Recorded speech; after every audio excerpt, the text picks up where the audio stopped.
Good afternoon, Paul. It's Tuesday, the 20th of December. Here's a heads up brief for today. Right, thanks, Uday. Go ahead. In Indonesia, approximately 2,000 members of a martial arts group protested in Lampung yesterday against the shooting of one member in an incident at the start of the month. They've threatened more protests if police don't arrest the perpetrators. Okay, thank you. For the Christmas and New Year holiday security in Indonesia, 100,000 police officers will be deployed across the country. In security operations, authorities have arrested 24 terrorists since the Bandung bombing at the start of the month. Okay, thanks. That's quite impressive, isn't it? Thank you. In Papua, Indonesia, Paul, one person was killed after a riot broke out in Tolikara Regency in the highlands. This was after an altercation between a guard at a police station and a local. There was some infrastructure damage and some people injured. We're still waiting on more details. Okay, thanks. Paul, in Thailand, thanks for the audio with the political party leader yesterday. It was quite interesting. It's definitely a very compelling theory that goes against what most people are saying right now about the rift between Prawit and Prayut. Given their history, I do think that the aspect of them collaborating and working together for these upcoming elections is very feasible. What are your thoughts on that? Look, I'm with that. Obviously, we don't want to name the political party leader we spoke with yesterday, but it's actually consistent with my beliefs. And it's not that radical, actually. If you just look to the last election, it's exactly the same strategy they used last time. Get maximum votes by forming small parties. The more small parties, then the more votes you get. You form the coalition afterwards. By pretending there's a rift, you create two major figures that are both, senior, respected military figures. Thailand's very different from a lot of the rest of Asia in that the Thailand's very revered. The military is very revered, and the best minds go to the military colleges. And compared to their civil counterparts, regardless of what people think from reading poor media, the military colleges are the cream of the crop compared to their civil political leaders that are quite limited in terms of wanting to do the righty by the country. So I think it's very legitimate that Prayut and Prawit and other figures are being appointed into various political parties, raised political parties included, so that they can just basically get more votes and form a coalition and retain government using a free and fair election to do it. So it's a very interesting scenario. Yeah, Paul, definitely. And we'll keep an eye out on that. Now, Paul, in Myanmar, well, related to Myanmar, the Norwegian Sovereign Wealth Fund has decided to divest from the Thai state oil and gas company, PTT, because it is still doing business in Myanmar. And the Wealth Fund says that these companies are supporting the military and the ongoing human rights abuses in the country. Well, it's more complex than that. Firstly, the media report stating PTT and a lot of the actions against PTT is actually got it wrong. It's PTT EP is the downstream. PTT is not clear, of course, because PTT buys from PTT's the upstream element. Obviously, the Thailand entity PTT was the biggest company in Southeast Asia, but they had to split it in half because it was so difficult to manage. So they split it into downstream and upstream, upstream being PTT, downstream being PTT EP. It's PTT EP that's active in Thailand, in Myanmar, and basically it's inherited or taken over the shares and the operations of many of the Western companies that have pulled out, which preceded the Norwegian sovereign wealth companies, withdrawing from the actual investments there as well. PTT EP would be well advised to understand the risks to its reputation. On the short term, they'll be making a lot of money, so they won't be too perturbed at headquarters. They get a lot of their people at risk in the exposures that they're going to have on the ground in Myanmar from the People's Defence Forces and in the remote areas, even the ethnic armed organisations. So they're putting their people in harm's way for the want of money. So there's no real vicarious view or consideration of their people.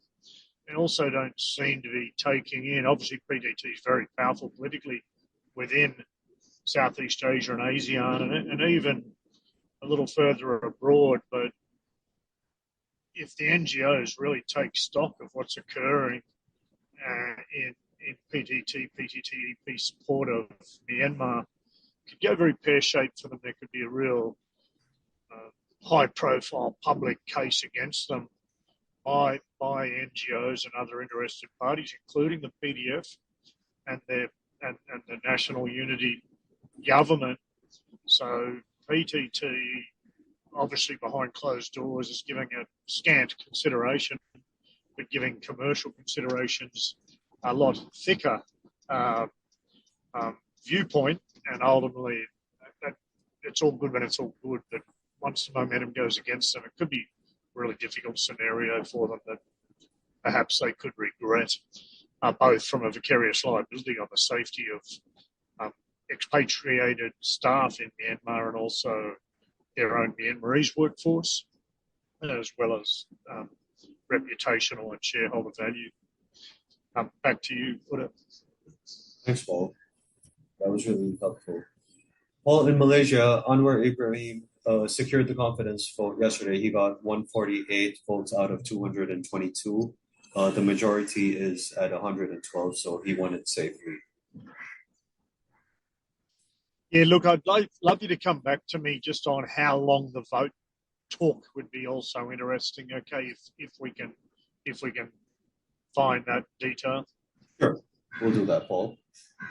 Moving over to Thank Papua New Guinea, the provincial government in Enga has launched a program to promote stable administration. Now, this comes after tribal violence in the province has continued since the July elections. Okay, I didn't catch the name of the province. You just cut out. Could you spell it for me? ENGA, Enga. Enga. Okay, great. Thank you. In South Asia, Paul, tensions over border disputes between Maharashtra and Karnataka are increasing again. I had mentioned this to you a couple of weeks ago. So there were protests yesterday, and in recent weeks, transport vehicles and buses traveling between the states have been vandalized. It's likely to get more tense because next year the elections are in Karnataka, the state elections. Okay, thanks. In Pakistan, an incident in which terrorists took over a detention center and took security forces hostage in Banu in Khyber Pakhtunkhwa continued into last night. The terrorists are still in negotiations with the government. Okay, thanks.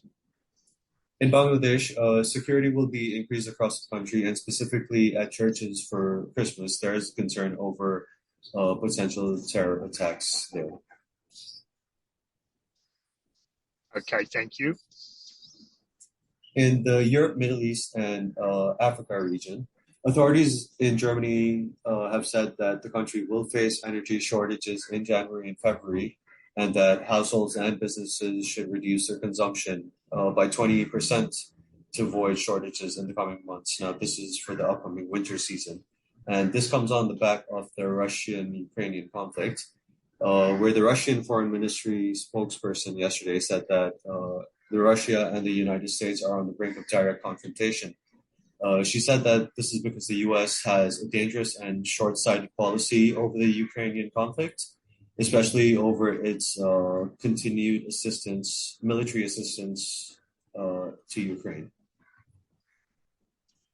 Well, I mean, we've only got to look at the history of the start of conflict to know that America does not have a short term interest. It's got a long-term one, but it's got a very long-term, myopic, self-centered one, and it doesn't care that Ukraine's being destroyed, Europe's vulnerable, it's hurt energy prices. It's all about America for America. And it's sad to watch the naivety, indeed the arrogance of a lot of the American analysts, clearly not analysts, other than by title, because none of them are looking into the relevant facts from a global political perspective. They're seeing and hearing what they want to hear. They're as vulnerable to their own propaganda as the Chinese are. So ultimately, Russia said, if you continue to ignore the Minsk agreement and build an existential threat on our border, we will attack. And it did. Now it's saying we're getting close to direct confrontation. The problem is American arrogance is looking at it and going, oh, look how weak Russia are. Look how weak you are when you're getting lured into an area. You couldn't win in Afghanistan. You couldn't win in Iraq. Since World War II, you haven't really notched up any victories, yet you're running around picking fights on the world. At some point, the day of reckoning may well come for the West and Uncle Sam itself, and it's very sad to see the arrogance of so-called best educated people on earth and the greatest military analysts. For the greatest military analysts, weapons of mass destruction is going to see another life in a horrendously biased analysis, which is fundamentally not analysis. It's situating the appreciation, and it's doomed with failure because it's done with all the wrong information, and it's not balanced either politically or from an analytical and information perspective. So, I mean, we need to heed that as a massive warning. There's a lot of people in the economic world are saying we're heading for a very large recession or a depression. Well, we know where it started from. Energy prices, America trying to rescue its bad financial management by creating a situation where people still foolishly trust it as the safe haven currency. They've also created a splitting in the global economy. And on the short term, America is trying to help number one, like it always does. On the longer term, it could be taking the world down monumental change, which hopefully everyone will look back with in history and see the folly and regret the folly that is occurring and has been unfolding for over a year now. In fact, since 2014, since the failures to abide by the Minsk agreement and picking a fight in the name of peace by calling it NATO's expansion being for the peaceful good of all.